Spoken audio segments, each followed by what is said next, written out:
What's up guys, Toro Cards here. Welcome back to a brand new video on the channel, and in today's video we're going to be doing something a little bit different. We're going to be showing you how I prepare or how I set up for the London Card Show, or this can work with any other card show, but especially the London Card Show, as I think it's going to be starting in 5 days. It's Monday today, and obviously we're going on the Saturday. If you've never been to the London Card Show, I highly recommend it.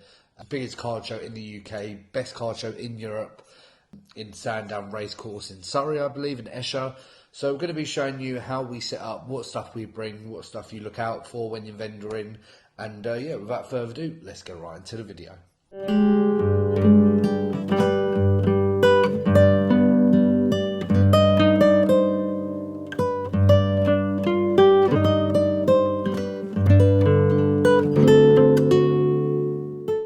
So the first thing that you want to make sure that you've got is a table. Make sure you obviously buy a table for the London Card Show or any card show, because you don't want to go there with all your stuff preparing to sell and, you know, have a table yourself and you don't have one. So make sure you get a table. I know it's pretty self-explanatory, but, you know, some people might do it, I don't know. So make sure you get your table. One thing I recommend, I don't have it on me now, I'll put a picture up the screen here, is a showcase. So what a showcase is, basically protects your cards. Make sure, to be honest, it's a bit more safety, because if you're laying out all your cards on the table with nothing, you know, to cover it, someone can just go, for example, bang, taken off your table. It's not good. You don't, obviously it does happen at card shows, unfortunately. I don't know why people do it, but you know, it does happen. So obviously try and get a showcase. I bought one off Harry, owner of the London Card Show. He's done a very nice deal, so I got a showcase from him. But to get the normal standard size one, I think on eBay it would cost you about 40-50 quid. Now you might think 50, 60, 40, you know, around that price range, it might be a bit expensive, but when you go into car shows and you rent them out for 15, 20 quid a show, you know, in 2 shows, you've already, you know, you might as well have just bought the, you know, case from eBay or Amazon, or, you know, there's probably different websites that you can use. So make sure you get one of them. It's always handy. Obviously, make sure you know where you set up. You don't want to go to the card show and be like, oh God, where am I setting up on the day? You need to know, obviously, London Card Show, post on the Instagram, the layout of the floor, I think a couple of days earlier. I think it should be out on a Wednesday maybe, I'm not too sure. So excited for that. Obviously excited to know who I'm going to be sitting next to. Hopefully, I think it's, I don't know, hopefully it's confirmed or not. I'm sitting next to London Sports Cards. I believe he's a watch over channel. JJJ Cards, like basically the bog standard setup that everyone loves. And I think that was at the show last time was, yeah, Patrick, London Sports Cards, me, JJJ Cards, Sports Cards UK, GBW, obviously with Dub Breaks, is him and Clinical Cards Breaking Company. You've got Lav. So hopefully we can keep that same setup as last time, because that was amazing. Really good banter between everyone, so it was really good. So obviously make sure where you know where you sit in. Make sure you've got the stock as well. So how I normally bring my stock, I will switch the camera around, is a case. So always want a case. Obviously it's a bit dirty, but obviously this is not full because I need to sort it out. This will carry all your cards that you're selling, and obviously price stuff and stuff like that. So always bring a case. This one I think I got for a present actually on my Christmas or birthday, which is quite cool. These can run you about 50, 60 quid, I think. You can obviously get a 4-row case, you get a 1-row case, you get all sorts. But I recommend getting a case, even just for storing your cards at home or in the office or whatever you want to do. So a big one for card shows, I think, is a main one. I'm going to get my phone out, and I know my phone is a bit broken, but it's going to work. So how I, normally check comps. Now, comps is a big thing. You don't want to go to a card show and have all your cards priced 200% over comps. If it's a £40 card, you're not going to list it for 150 at the show. People are going to, not be happy, essentially. So there is a way to check comps. Now, what is comps? It's last sold of a card or a sticker that you've bought, whatever. So if I wanted to check comps, there's 3 ways of doing it, in my opinion. Obviously, everyone's got a different way, but these are the 3 ways I can do it. So the first one is eBay. Now, eBay is free. Everyone uses eBay to buy, sell, and stuff like that. But you can actually check last sold. So what we'll do, obviously I need to set it up on my phone. But what you do, you go on, say anything, let's click Lamine Yamal.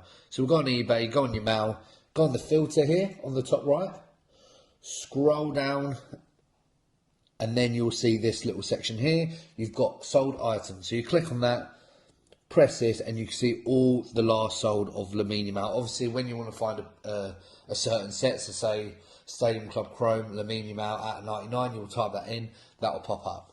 The only problem with eBay, it doesn't show the listings past 30 days. So if there's a card that sold 2 months ago, you will not find that on eBay. So that's when you turn to 130 point. Now, I need to set this up. I haven't really come prepared, but you've got an app for 130 point. Really, really cool. I need to sign in. Let's sign in there. So what 130 point is, it's a free website. Now they've got the app, so it's, it does help. And you can search comps and obviously last sold. And these go from, a year ago, 2 years ago. Obviously, you want to try go on recent comps, but these show comps from, up to how many, months and years. So, for example, let me type in Lamine Yamal Tops Chrome. Let's just do that. So it will load.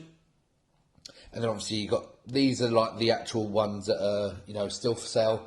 And these are the last sold. So you just look, you've got them in dollars, but you can change them into pounds and stuff like that. So I used to use this app for a long, long time until I discovered Card Ladder, which Card Ladder, the only con I would say, you have to pay for it monthly. It's a monthly subscription. It's £14 a month. But when you're buying cards mostly every day, looking at cards every day, I think £14 a month, you spend that on cards in an hour, if not 10 minutes. That's what I do.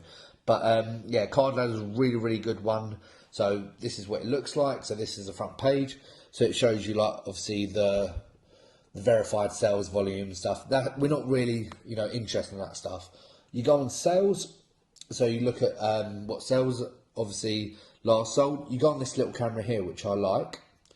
So you go like that. Obviously you got to pick a video camera on me. So we get the card we want to compensate. It's a Lionel Messi Stadium Club Chrome out of 75. So we just take a picture like that. So hopefully this does work, because if it doesn't, it's made me look like a right mug. But Card Ladder shows some sales and comps that eBay or 130 point doesn't for some reason. So that's why I like paying the extra 14 quid to make sure I'm buying or selling the card at the right price. So, for example, you got the Lionel Messi and the PSA 10 going for 130. You've got the PSA 9 going for £81. So it shows you the seller. Obviously, this is BG Sports Cards. Shows you the feedback. What if it was an auction? If it was a best offer? If it was, anything else? What I like about this is you can view sales at the bottom, and then you can go same grade if you want to just find all PSA 9s. If you've got a PSA 9 yourself, so that's why I like Card Ladder. So what I'll do is, for example, I'll get that. Well, let's do a different card because I think I might be sending off that to grade. So we've got a Kevin Keegan auto for Newcastle, blue shimmer. I guess it's obviously not numbered, so we want to check the comp on that. I think you'll find mine comp on it, which I think I got it for a very good price. I was going to grade this, but I don't think, it will get a 10. I'm very particular with my cards. Like, if it doesn't 10, I won't send, even though a lot of people say if it does 9 and got a chance of 10, do then. So that's loading. Taking quite long actually. Well, it's probably my internet, not the actual app. Trying to promote the app. I'm not sponsored by anything. They can't find it. So what I'll do, Kevin Keegan auto Newcastle Prism, and I'll put blue. You could put blue shimmer. Okay, so there's one that sold and it's mine. So that was at £16. But if you look at the base, it was going for about 30. So what I might do, I might just put. Let me get a pen quick. So, I've got my trusty pen. Well, it's not a trusty pen. So what I'll do, I've got these sticky white labels, got them across the road for £1.49. You can get a pricing gun, which a lot of people do have, and I should invest in if you're going to multiple shows. So I recommend getting that. But I've got that at the moment. I think it costs you about 30-40 quid for the gun, so it's actually quite good. So what I'll do, I'll write on the thing, pound signs, we're not in dollars or, euros, unless we're in another country. So pounds, we'll put, for instance, for the video, you've got £25. So instead of me sometimes sticking it on the mag, I'll put it in a little sleeve to make it look a bit nicer, to make, the person that's buying it feel like he's getting a bit of a premium. looks a bit nicer, looks a bit cleaner, you know, and we put that on the card, and that's how you price your card. So a lot of people actually don't know how to do that and what are comms, which, you know, is completely fine. It's all a learning curve. When I first started, I was horrible. I was buying base cards for like 30 quid, but I've changed. But yeah, you've got this, that's how you comp a card. Obviously, when you do it with a PSA slab, an SGC slab, you want to get a sleeve for that, because you don't want to be sticking prices on the slab. It ruins the slab. You're paying, what, 18, 19 pound to grade the card, and you're sticking something on it to ruin it. For me, it just doesn't make sense. So what we'll do, we'll just slip it in there. Obviously, you can get some tight fit ones. This one's a looser one. I think this one's for SGC. Can't get that tag off. And there you go. So that looks a bit cleaner. When we put a price on, just going to make up a price, £40. We'll get that, and then we'll stick it on there. So when someone does remove it, boom, it hasn't got the price on. So that's really nice. That's what I'm going to be doing all day, essentially. I've got all of these cards, which is probably nothing.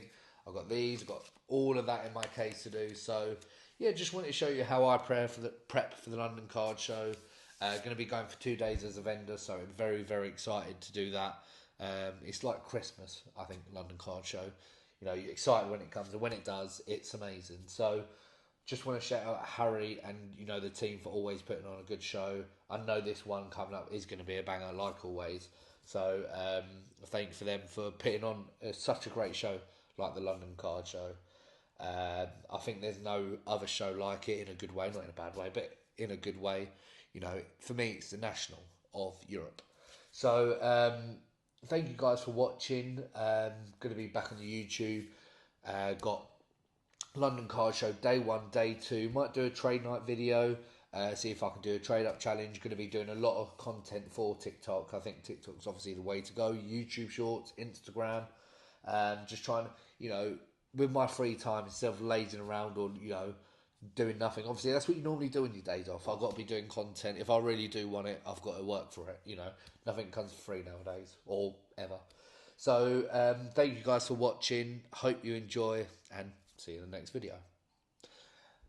Little blooper, actually, we'll put in the just before we end. I've got a darts board, as you see. Let's see if we can hit something. So, I'm not the best at darts.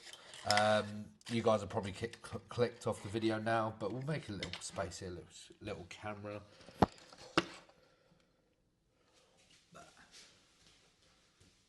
forgot I didn't have the camera on me, so you probably wouldn't have heard me. So basically, we're going to do a little bit of darts on the board. What darts I'm using, if any of you guys like darts, I have got the Rob Cross darts, the grip. Mate, the grip is amazing. I think these are 23 grams. I've got the K-Flex on them as well. So let's see what I get. Obviously, I'll show you what I get at the end. I'm not going to do 180. I've never hit 180, so probably see my belly. I'll do another one. I think I've got, so treble 5, 5 and 8. Not big numbers. We're looking for the, you know, the 20s, the treble 20s. Let's see if I can hit a 20 for you guys. No, this is not good. Well, I've got double 20. We'll take that. We'll take a double 20. So there you go. We've got a double 20. Once again, thank you guys for watching, and see you in another video.